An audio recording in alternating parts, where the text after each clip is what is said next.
Dua tim teratas Premier League dipastikan saling berhadapan di Wembley pada Minggu, 22 Maret, dalam laga puncak yang mempertemukan Manchester City dan Arsenal.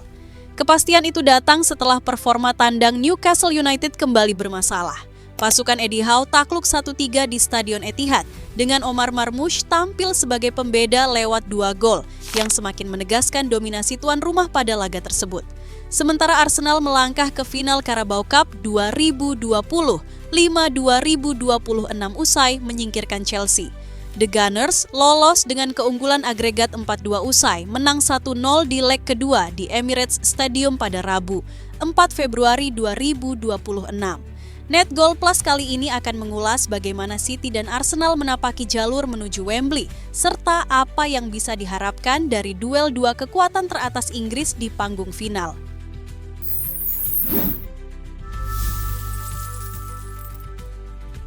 Manchester City datang ke final dengan status salah satu penguasa kompetisi ini. Dalam 6 semifinal Piala EFL terakhir yang mereka jalani, City selalu berhasil melangkah ke final dan menutupnya dengan mengangkat trofi. Secara historis, The Citizens juga menempati posisi sebagai klub tersukses kedua di ajang ini dengan 8 gelar, hanya berada di bawah Liverpool yang telah mengoleksi 10 trofi.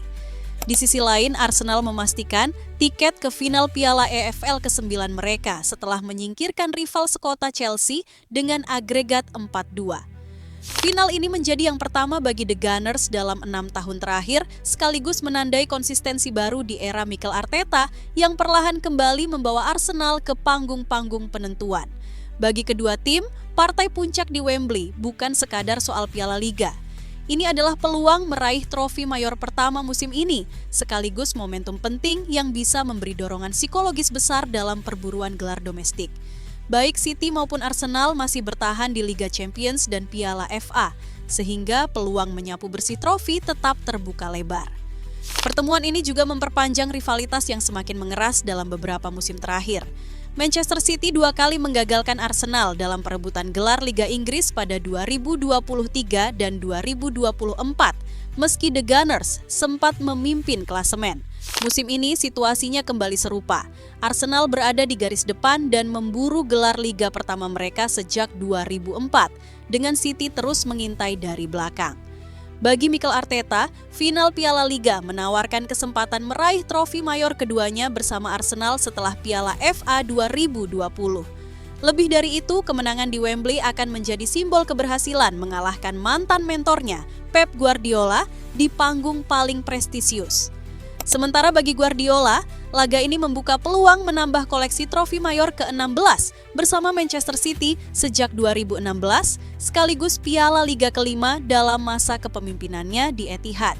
City mengincar gelar Piala Liga ke-9 untuk semakin mendekati rekor Liverpool, sedangkan Arsenal baru 2 kali menjuarai kompetisi ini, terakhir kali pada 1993.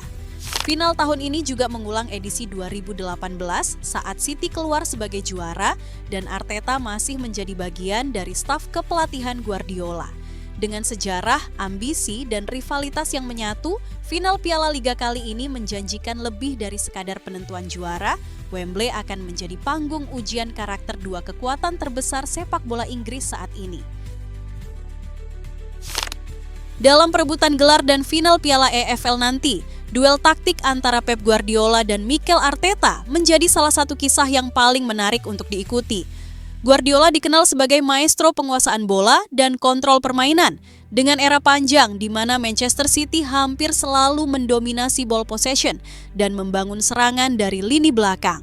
Namun musim ini pendekatan City sempat berubah drastis menjadi lebih pragmatis, termasuk menurunkan angka penguasaan bola hingga sekitar 32-33% dalam beberapa pertandingan, jauh dari identitas khasnya sebelumnya yang selalu tinggi dalam statistik hampir setiap musim di bawah Guardiola.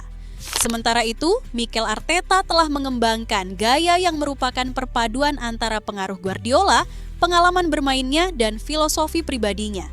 Ia sering menggunakan formasi seperti 4-3-3 atau 4-3-2-1 yang fleksibel, menggabungkan build-up dari lini belakang dengan tekanan tinggi serta penguasaan bola kreatif. Arteta memberi keleluasaan kepada pemain seperti Odegaard dan Eze untuk menyerang setengah ruang, sementara lini tengah yang solid membantu mengatur transisi cepat antara pertahanan dan serangan. Perbedaan utama muncul saat kedua tim bertemu di laga besar. Melawan City, Arsenal mampu memaksa perubahan pendekatan Guardiola, yang beberapa kali harus bertahan lebih dalam dan memikirkan strategi defensif yang kurang khas dari filosofi aslinya.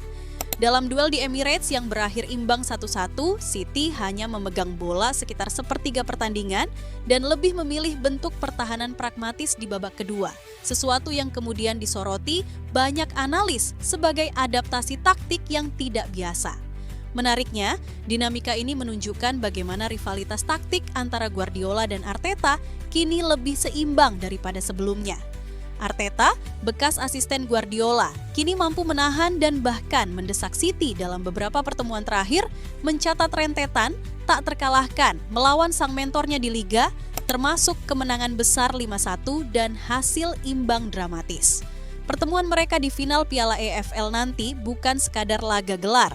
Ini juga menjadi arena pertarungan filosofi sepak bola modern antara kontrol bola, kesabaran, dan dominasi struktur ala Guardiola versus fleksibilitas, transisi cepat, dan keberanian menekan yang dikembangkan Arteta.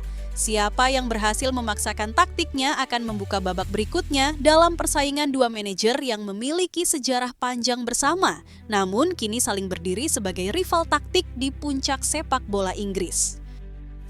Di panggung final Piala Liga ini, sorotan tak hanya pada tim secara keseluruhan, tetapi juga pada para figur kunci yang bisa menjadi penentu gelar.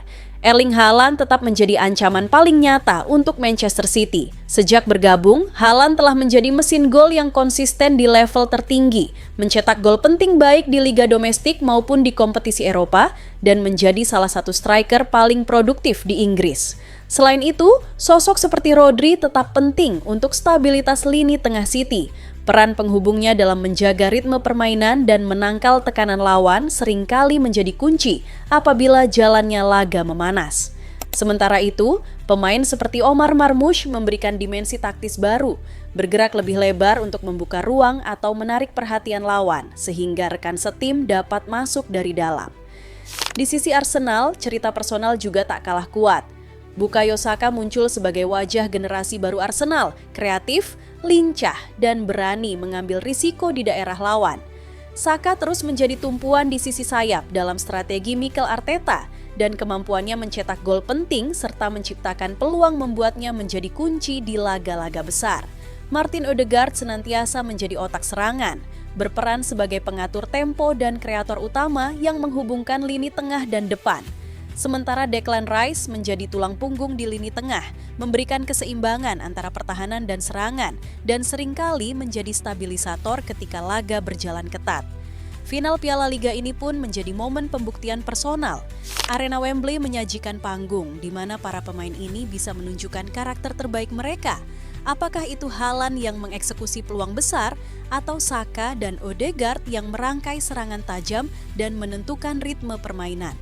Keputusan satu pemain dalam satu momen krusial mampu mengubah sejarah pertandingan ini. Dampak hasil final juga akan segera berimbas pada sisa musim. Jika Manchester City keluar sebagai pemenang, dominasi psikologis mereka akan semakin kuat. Kemenangan semacam ini mempertegas bahwa City tetap menjadi standar tertinggi di sepak bola Inggris dan memberi sinyal kepada rival-rival bahwa pengalaman di laga besar masih menjadi kekuatan utama mereka. Sebaliknya, kemenangan Arsenal akan memberi momentum besar bagi proyek Arteta. Mengalahkan City di final bukan hanya soal satu trofi, ini akan menjadi bukti bahwa Arsenal siap mematahkan dominasi lama dan bahwa struktur tim serta mentalitas mereka kini berada di level yang kompetitif secara konsisten. Efek psikologis kemenangan ini bisa membawa dampak positif dalam perburuan gelar liga, persaingan di Piala FA, bahkan di Liga Champions. Dari sudut pandang yang lebih luas, hasil final ini bisa menjadi titik balik dalam narasi musim 2025-26. Arsenal bisa mendapatkan suntikan kepercayaan diri yang signifikan jika mereka menang. Sebaliknya, City bisa mengirim pesan bahwa mereka masih punya naluri juara di laga penentu. Inilah pertandingan yang tidak hanya menentukan satu piala, tetapi juga membentuk arah cerita besar musim ini. Dan justru karena final ini menyatukan sosok-sosok kunci seperti Haaland, Saka, Rice, dan Odegaard, pertandingan ini terasa jauh lebih personal dan emosional, bukan sekadar soal taktik, tetapi juga soal siapa yang mampu tampil di momen besar ketika tekanan tertinggi datang.